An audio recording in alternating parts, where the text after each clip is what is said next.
Thank you.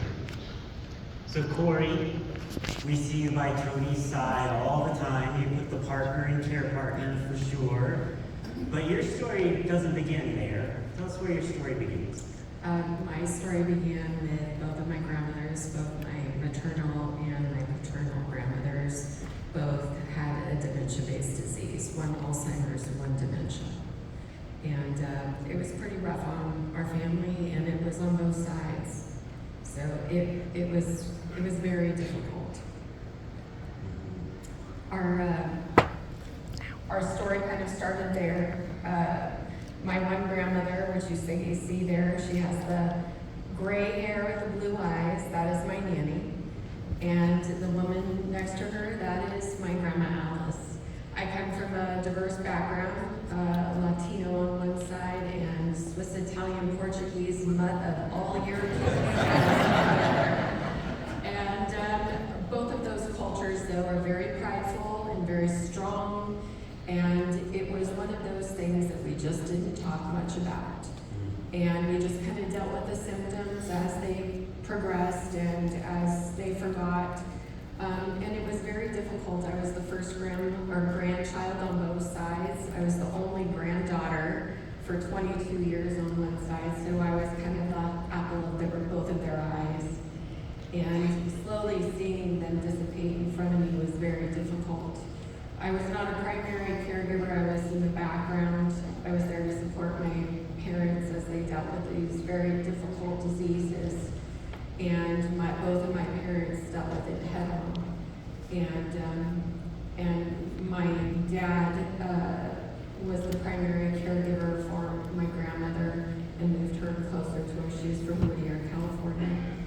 And it was very hard. She ended up forgetting all of us. But when we walked into the room, her eyes would brighten and she'd say, "There's my people." And that always stuck with me. Wow. Did everybody put your heart sink a little bit when you heard that? The power of storytelling right there. Thank you, Corey. All right, Tony, we saw you yesterday. I'm just asking for a little more time. So give us an update in the past year since that happened, and tell us a little bit about your access to treatment journey. It is very surreal still to be up on the stage. We're the people that like to be behind the scenes, that want to be working, that want to be volunteering and staffing. So to literally be 49 and sitting on the stage and having a discussion is very surreal, much like this whole year has been. Corey and I are so grateful to the Alzheimer's Association staff, the partnerships that they have, because they catapulted us into survival. Survival for me, I came from a standpoint of cancer. My mom fought cancer for a long time. She still lives, over 25 years. And she was really strong. And she immediately said, "I'm going to survive. I'm surviving." That was that day she survived. So when this happened to me, I told Corey, today is when I survive. Today I'm a survivor. I'm a warrior today. And so this process of working with the association, going across and meeting so many people, although it should scare you, it actually made me feel great. Because when I shared my story with you or I shared my story with somebody else, it's not sharing my story as much as I want to hear their stories. I want to hear it on LinkedIn, on Facebook. I want to hear it on the news. It's the world I came from, the Hispanic world I came from. We looked at this disease with shame. We figured that everybody was going to get it, so, oh well. And you put them in the Kikuyu room, that's what we call it, the Kikuyu room. It's a monster room in the back, right? Where it's cold and everybody's back there. That's what it was. And Grandma came out and put her in the front and she sat there. Now I know that she was there because I'm there. See, if you had asked me 2 years ago, if somebody my age with my stage, do they know what's happening to them? And I probably would have said, no, they don't. Now I know. You know. And I know that her grandmother knew, my grandmother knew. And they walked that path. And all I can do is walk that path and speak to those that can't anymore. Thank God I got her to back me up. There you go. Well, how about your access to treatment? I'll let Corey answer that because she's better at that. All right. There's a lot of detail. All right, Corey, help us out. So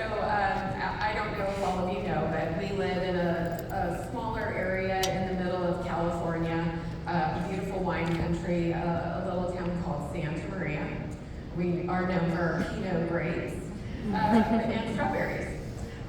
So unfortunately, though, although we live in a very beautiful area, we don't have access to the top-notch care. We have to travel 3 to 4 hours north or south of us in order to get that care. So we rely heavily on our general practitioner, and we have had a tremendous difficulty. We've had basically we're dealing with an antiquated system. We're dealing with physicians who are just starting their career and they're just trying to get through and they do not want to cause waves. Or we are dealing with physicians that are ready to retire and they're just trying to get out of the rat race. And trying to get people to advocate for him has been tremendously difficult. When we come forward with, this is the new information, this is the code for the proper PET scan, there has been glitches all the way around. They ordered the wrong tracer for him to get the PET scan, so then last minute his PET scan was canceled. It has been, I am his biggest advocate and I will go down that way. And I think that I can speak for every care partner and caregiver when I say that you have to be the voice in this, because Tony gets very flustered in those circumstances of talking to a physician. And I know that that is very common, and I take diligent notes as I go through to follow up. But we're at a standstill. We fired our doctor, and we're going on to Woo!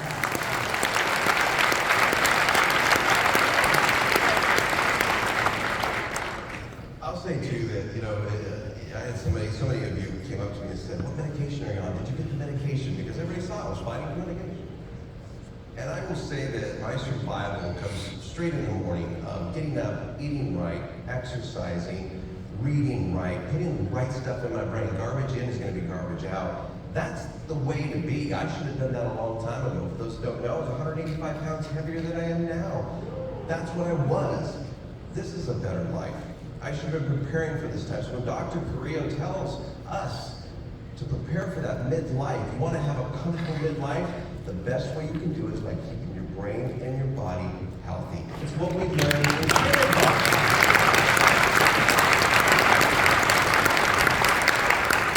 So, how many of you hear the story when you saw the video yesterday? Tony's standing there saying, I'm just asking for a little more time. And then you hear Corey saying, we're at a standstill. Does that make you mad? That makes me angry. So that's what we got to convince people, that we've got to take action now. And that story is a story I'm going to use. So if you don't know anybody out there who is trying to get treatment and is at a standstill, I know a couple and you know a couple, and we can share that story. So let's expand what they've been saying here today to apply across the board. All right, we're talking about storytelling. We happen to have two people who were involved in the media, very long and distinguished careers in the media. So tell us your advice for storytelling as we're going in there tomorrow. So Julie, let's start with you. Okay. So there's an old adage that probably most of you have heard. If a tree falls in the forest and no one hears it, has it really fallen? Right? Familiar with that? So we gotta chop some wood out in the places where people are gonna hear it, right? So when Canada went to that hearing, what was she doing? Chopping wood, right? When we lobbied at every CMS location in 50 states, what were we doing? Chopping wood, right? And so I think the challenge is, as you said, tell our stories, but it's also about figuring out where and how to do it. And so the reason we have been so effective in the past year is because we were very strategic about who do we need to talk to, where do we need to talk to them, and when do we need to talk to them.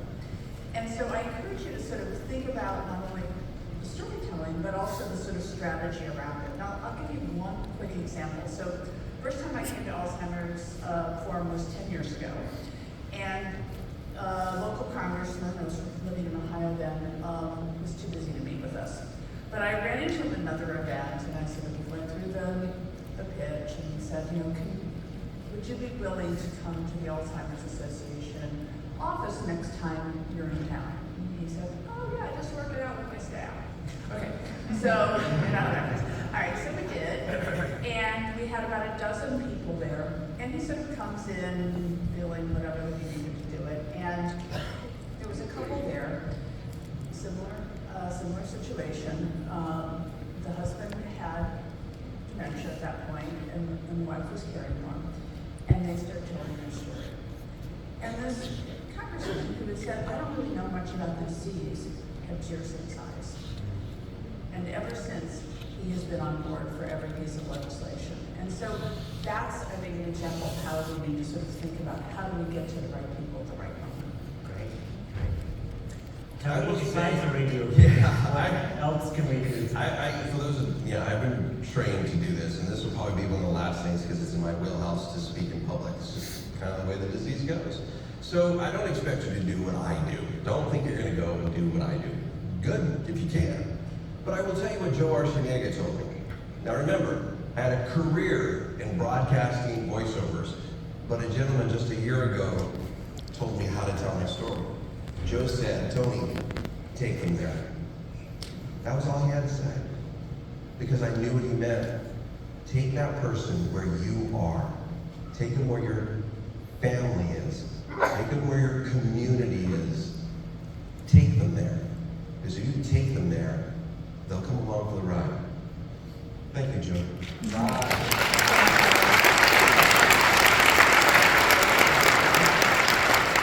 I got a little spine chill there for a second. So thank you, Tony. All right, so you all have been on these types of visits before.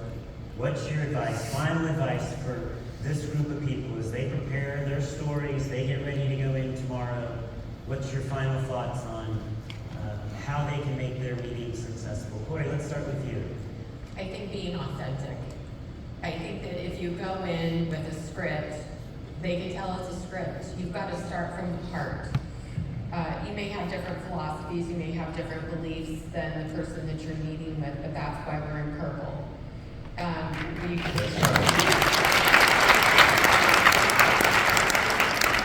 believe that if you show your passion, that's what they're going to remember. They might not remember all of your words, but they will remember how you made them feel. So remember your passion. Great, authentic, passionate. We can do that.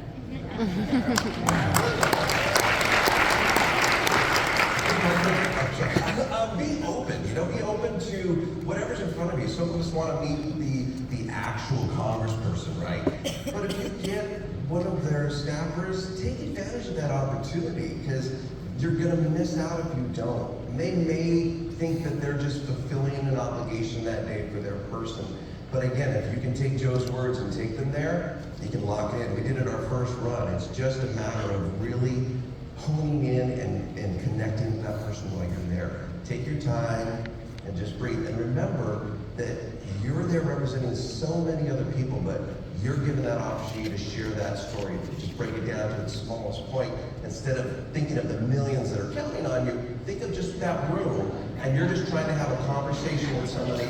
Let them a little bit about what your life is going through.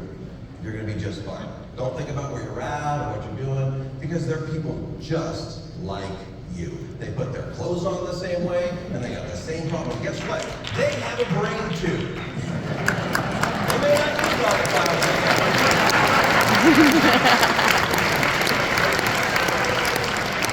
All right, Julie, we're going to give you the last word here. What is your advice for successful visits tomorrow? So I'm going to talk about the elephant and the donkey in the room. So I grew up at a time when people were much more bipartisan than they are today.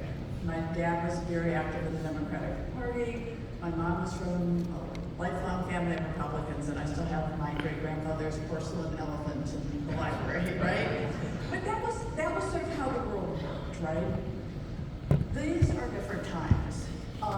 But as we know, for us to be successful, we have got to be bipartisan. We've got to be bipartisan in the short term to get the votes. We have to be bipartisan in the long term, because if you become too associated with one party. When that party's out of power, you're in trouble. So being critical is so critical, right? And so I know that in my head. But recently I went to State Day in Arizona. Thank you, Arizona.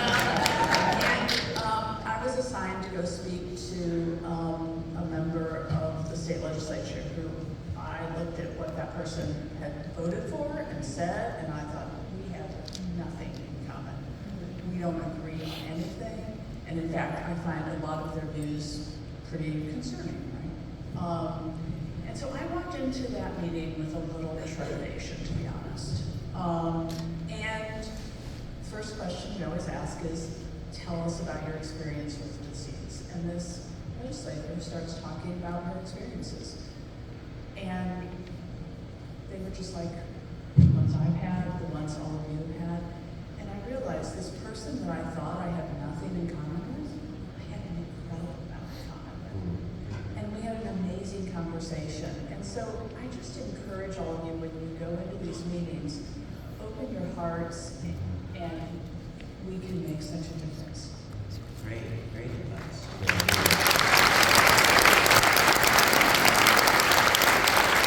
So, to wrap up here, I want to point out the obvious. We're not experts. They're not experts. They don't know the science like Maria Carrillo does. They don't know public policy like Rob Eggy, Rachel Conant does. We don't have to be experts in those things because we're experts in ourselves. We're experts in the experience. We have something that they need to hear. I think we have great examples and some great advice on how we can do that. And we can do that. This is what we do. This is who we are. So thank you all and have very successful Hill visits tomorrow. And thank all of you.